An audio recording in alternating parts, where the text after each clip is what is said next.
Rocky Mountain Sasquatch organization.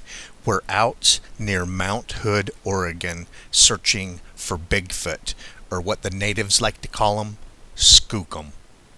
We're near the government camp area because of a Bigfoot sighting report that we received about a camper that was harassed by a Bigfoot. We're going to look around and I'm going to give you the story that was sent to us regarding this area. MD writes us at RMSO. 43 years ago, in northern South Carolina, near my family's remote lake house, my friend and I always wondered why there was a telephone-sized pine tree upside down leaning against another big tree with a broken-off stump end in the air. There were 3 bent-over saplings with tops touching the ground next to this upside-down tree in the woods beside an abandoned and grown-over logging road. Never saw deer there in 40 years. Just assumed those sounds we heard at dusk from the swampy end of the cove were whooping cranes. Turns out, whooping cranes sound nothing like that per the internet. They sounded exactly like the Sierra sounds. The son of the only neighbor in the very large remote cove said a wampus cat broke into his adult male Doberman's cage and killed it. That just never registered to me until July 2011. All 100% true, in case you were wondering. Hey, I watched your car ride from the Dells to Mount Hood. You were within a mile of my scariest encounter just before government camp, Mount Hood Bigfoot encounter. It was Still Creek Campground. I was harassed by what turned out to be 3 Bigfoot in the 3rd week of July 2011 on East Perry Vickers Road near Still Creek Campground. I was with a ski racing group of adults. Long story, but I was harassed while sleeping on a 2nd-story screened-in porch with mumbling from just beyond the tree line on the other side of the gravel road. Soft whistles. Wanted me to go outside. Come here type of whistles. Whoops. It was so powerful. I thought it was a whooping crane from Jurassic Park, and loud knocks. I thought it was a jerk chopping wood at 1 a.m. in a park close to a tent camping at the time. All activity between 1 a.m. and 4 a.m. for 3 nights out of 6. Nothing the first night that I recall, and the other 2 nights was very heavy rain, no activity heard. Being oblivious to the subject until the last hour of my week-long trip, I just assumed it was 3 persistent punks trying to harass me. That was until the last hour before I had to get up to catch my flight. One of them climbed up a 100-foot pine with hardly any limbs to look down on me at 4 a.m.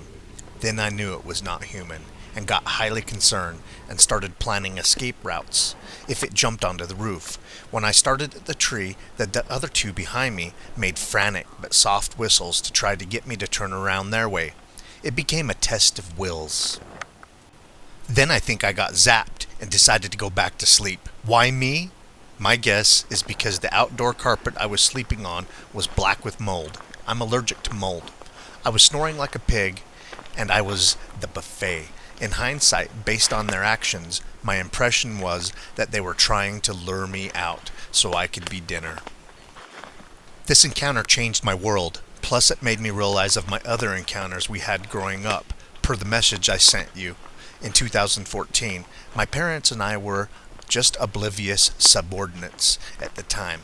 The clan based in our cove in South Carolina must have thought we were hilarious. The clan in Oregon I encountered, I believe, were nefarious.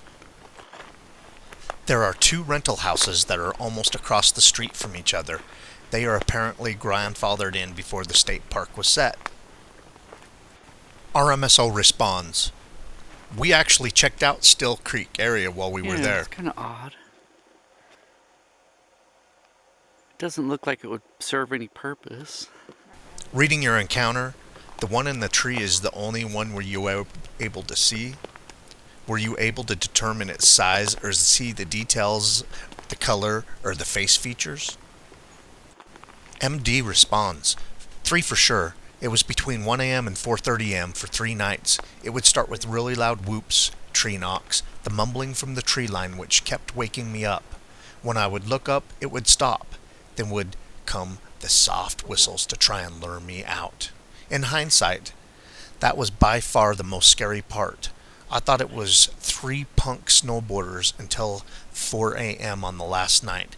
Then one climbed a giant pine to look down on me from the other side of the house, since I was sleeping on a 3-sided screen porch in the above utility room. I would stare at the one way up in the tree, then the other 2 on the other side of the house in the tree line would frantically make soft whistles to get me to turn around.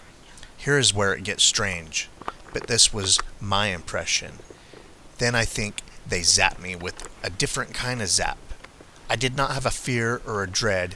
I became instantly sleepy. I have only heard of that happening once online. During the whole week of the one in the tree was the first time I thought of it being Bigfoot. However, at that point, my plan was if the one in the tree jumped on the tin roof, I was going to dive into the house and wake up the 12 guys that were in the house. From hearing the whoops, I connected the dots from hearing the same whoops my whole childhood on the weekend lake house on our cove in South Carolina. If we did not hear whoops at dusk in the summer from the creepy back of the cove, it would be odd. They were just the normal sounds to the naive subordinate family and me. I had a Class A when I was 15, but I put it out of my mind since my dad did not believe me. We were picking blackberries in a massive patch, 5 miles down a triple high voltage power line clearing. My dad and I were on our motocross bikes. I had just started picking. I was squatting and looking up. I saw a giant gorilla looking down at me. Its head was 4 times the size of my dad's, massive head and shoulders, only 10 feet away. It was turning away as I saw it. From the facial expression, it was pissed we were in its patch. I ran to my dad in a panic, kept yelling, "We have to go now! We have to go now!" He knew I seldom panic and didn't scare easily, so he said, "I guess I've had enough of the berries," so he agreed to leave. When I hit 3rd gear on my YZ-125, that feeling of relief I will never forget. I have 3 other encounters over the years, but they were more of run-of-the-mill Class B encounters. I'm totally scared of the deep woods for this lifetime, so I enjoy your treks. RMSO responds, however a person looks at it, you are lucky or unlucky to have had 2 sightings. Amazing. 10 feet away picking berries.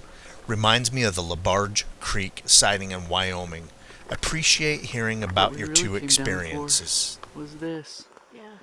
It's strange. MD responds, I would say unlucky. I wish it never happened and was still one of the oblivious folks. The fear factor is triple in the woods now. I'm always looking beyond the tree line while driving. Hey MD, this is Kelly Shaw responding. Really appreciate hearing about your Bigfoot encounters. We love scouring the area where they happened.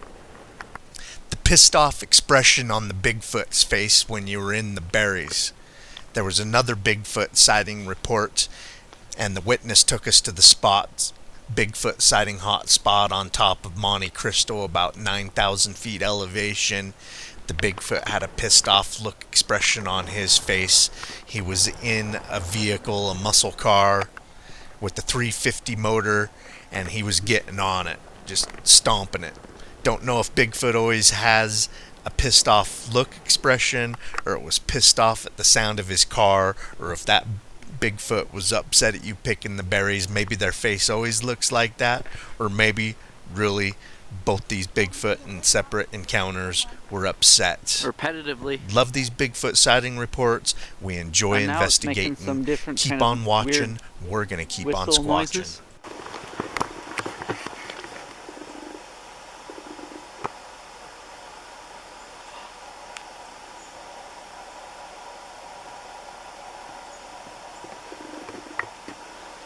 Can you hear that? Yes.